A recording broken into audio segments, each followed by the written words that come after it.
Good day, folks. Welcome to Intersession 2019-2020. We are starting out with a broad economic overview because the firm does not operate in isolation, but the firm operates within the broader context of the world. So what's happening and what's going on in the world impact the firm and its future, and thus the activities that they engage in to be successful over the long term. So we're going to start with some basic economic assumptions. These are very basic, and you'll see how this pulls together. It doesn't matter whether this is finance or organizational behavior. But price is determined by an agreement between a willing buyer and willing seller. Keep that in mind. So price is influenced also by the relationship between supply and demand. If supply exceeds demand, the price goes down. If demand exceeds supply, price goes up. This includes products, services, and labor. Okay? So with that as it's there, let's keep going with this on some broad assumptions. The economy is what's happening today. Most of it is data-driven. There's many measures of what the economy is doing. And it's a measurement of society to a degree. What are the society's norms, what their values and goals are. Then there are the financial markets, stocks, bonds, etc. And they often reflect what has happened and what the market anticipates may happen in the future. So the economy is the data that we get is primarily how we have done. The financial markets look at that and look at what may happen in the future. And when you're trying to make an assumption about the future, you need to make a set of assumptions. And different people make different assumptions. Thus, there's a difference of opinion, and that creates the market with a willing buyer and a willing seller.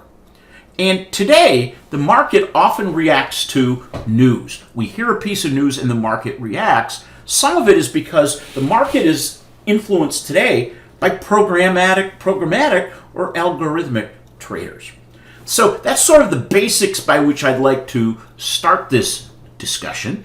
If you have seen this before, I encourage you to watch it again as I keep revising it as my thought process develops further.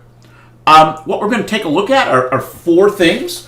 One, mega long-term global trends. These are things that are happening, and they're going to continue to happen over a period of time. Then we're going to take a look at some economic measurements and forecasts. Take a look at policy. How does policy impact this? And then how does what we're talking about impact you in your future and the work we will do in this class? So we'll look at all four. Each one of them will be their own video so that we can keep them in nice manageable pieces for you.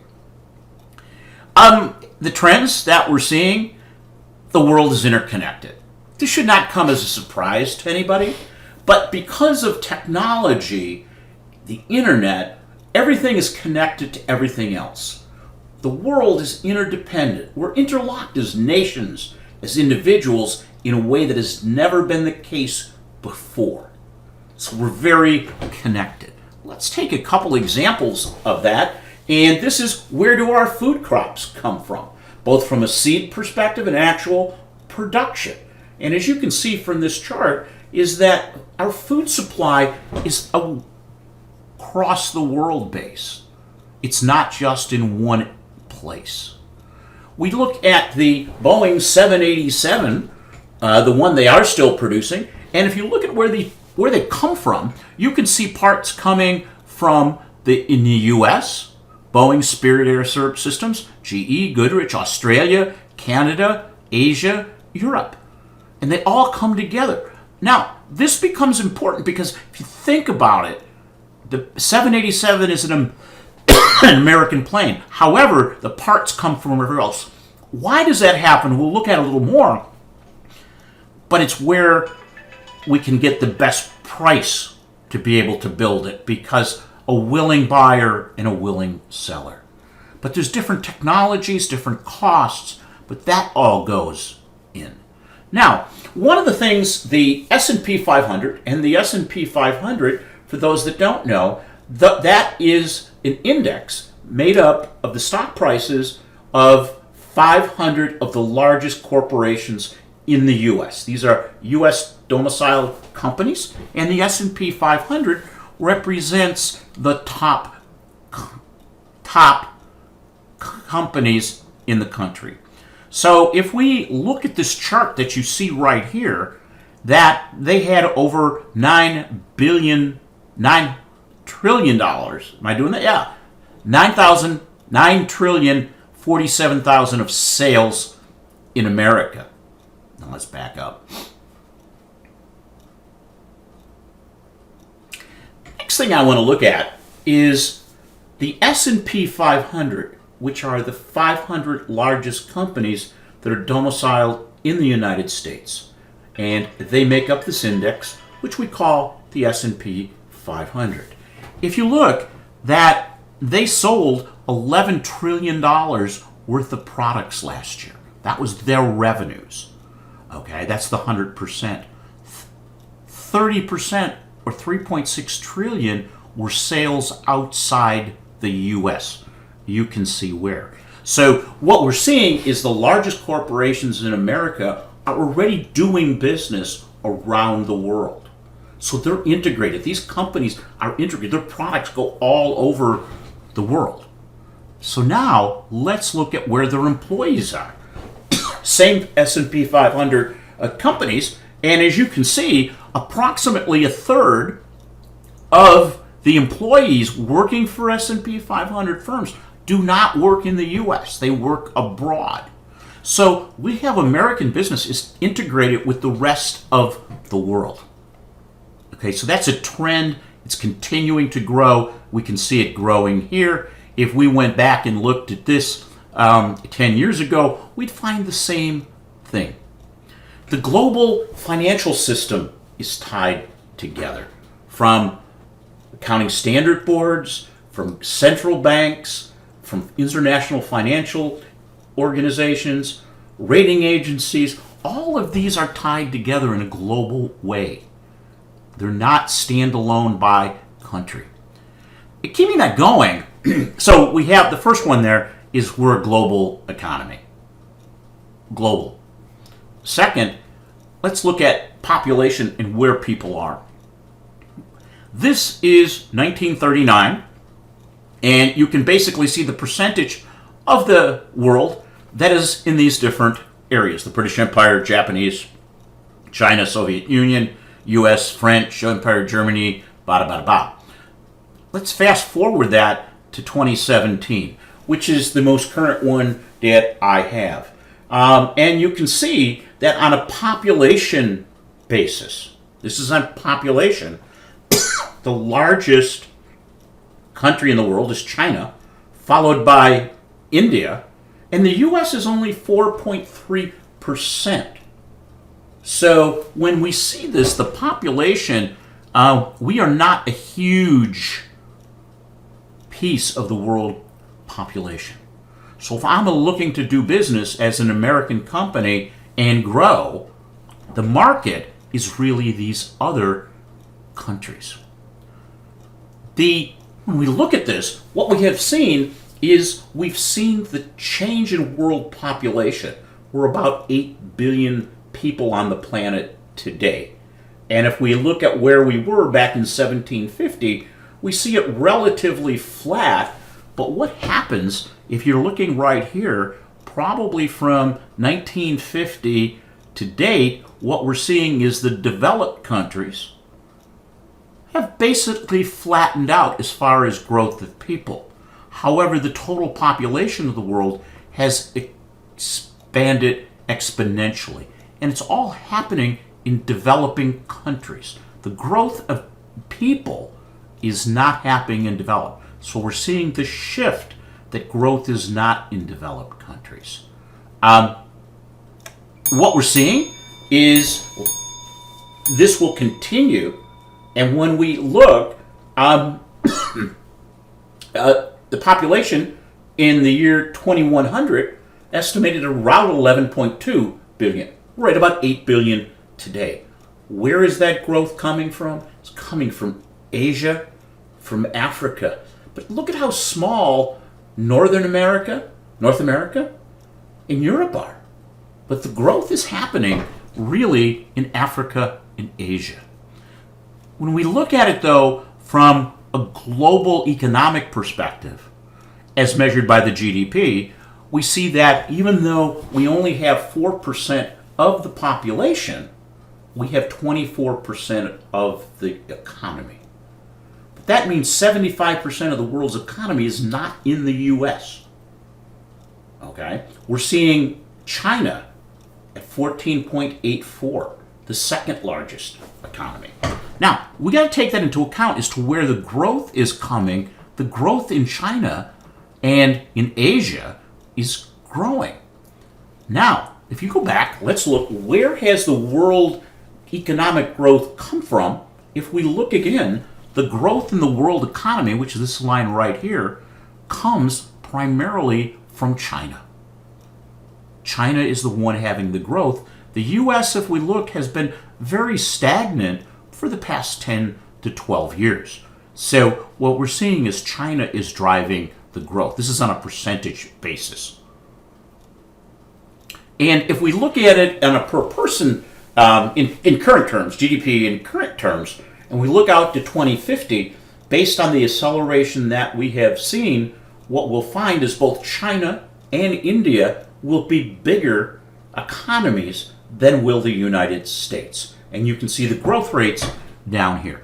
So at this point, we have the GDP growing, but GDP in China and India growing faster in the U.S. So from a U.S. business perspective, if you want to grow, you need to be able to, and you want to grow, you will want to be in those countries.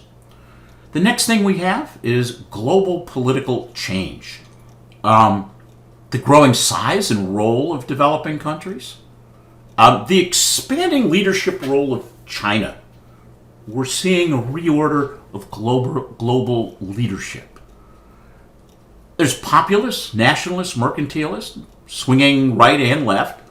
U.S., Mexico, Brazil, U.K., Italy. But there's developments of new trading partnerships that are happening. We have the Middle East, Sunni versus Shiite. We have terrorism. Terrorism in our own schools here in the U.S. Terrorism around the world. We get climate change.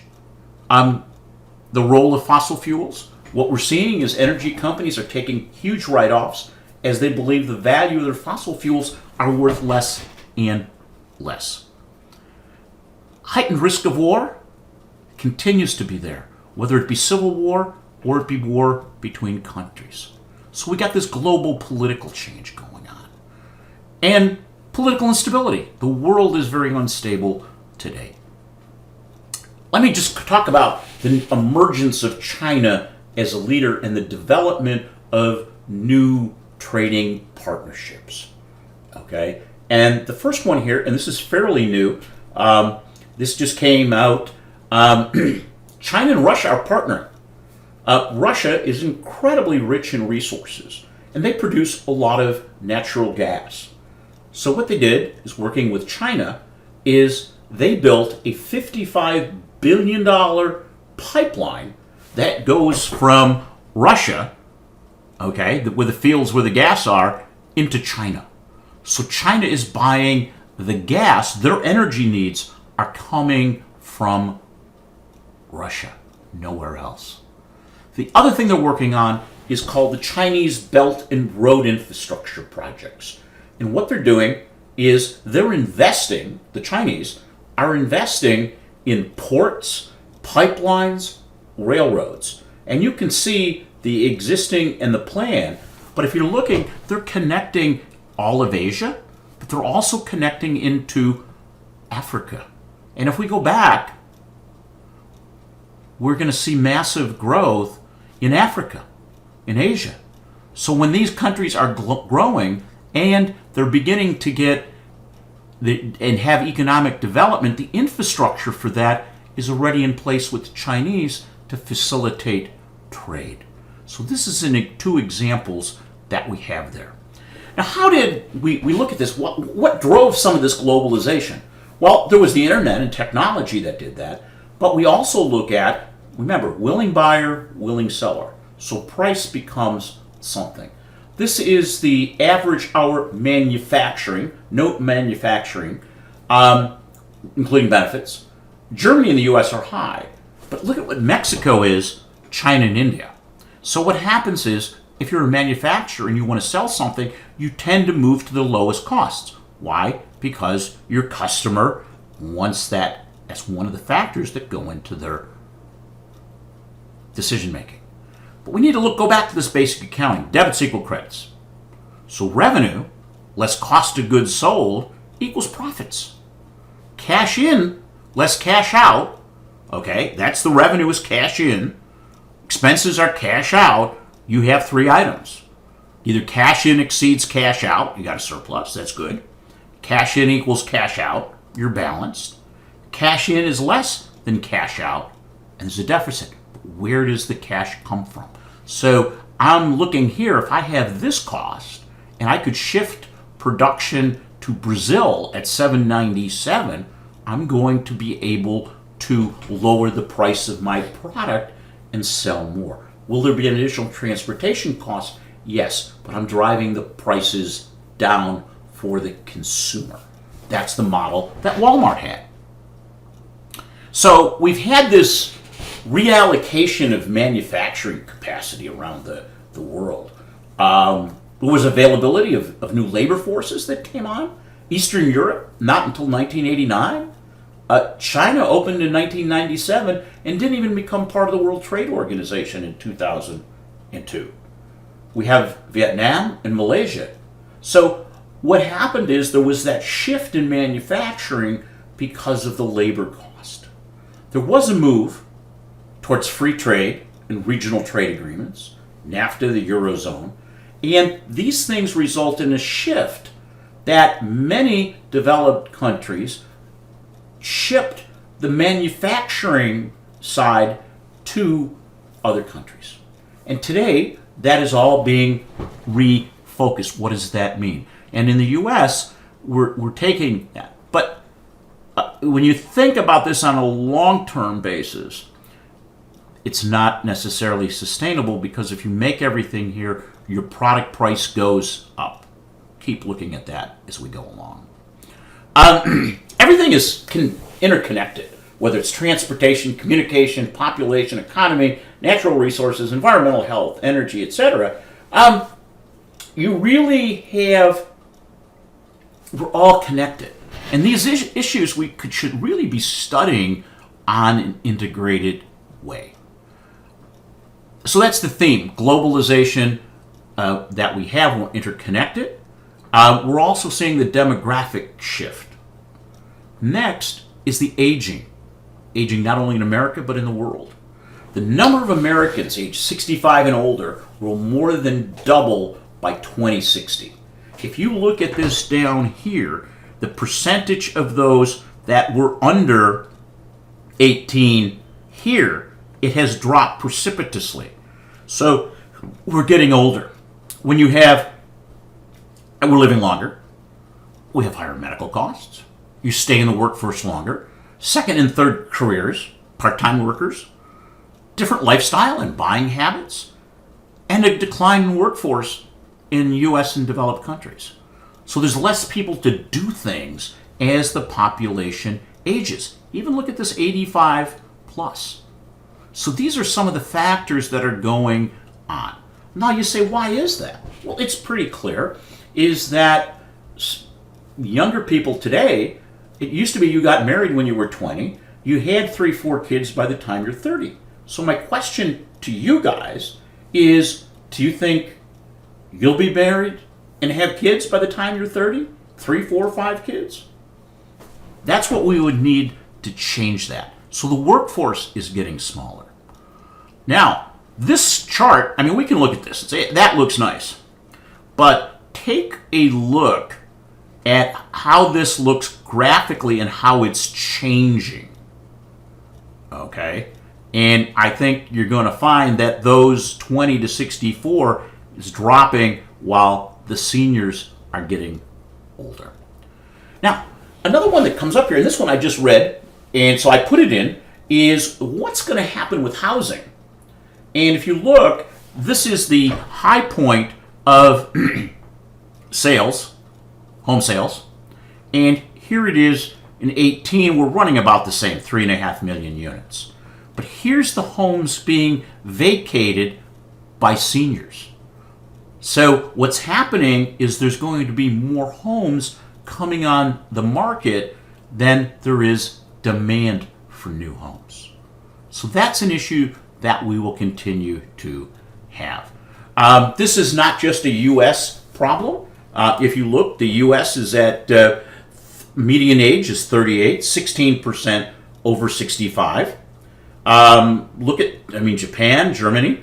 But take a look, though, as we work our way down. Okay, the world is 30, but you go to India, 28 years, 6% of the population. So the growth is coming from these countries. And when you look at it on this graph, you can see it that 1950, 2010, 2050 is the pyramid. There's almost equal numbers of people. Next piece, so that's the aging. Next thing we have is the change in race or ethnicity between 2010 and 2050. So what we see is we see a significant increase in the Hispanic population and in the Asia. But we see the white non-Hispanic as a percentage of population declining.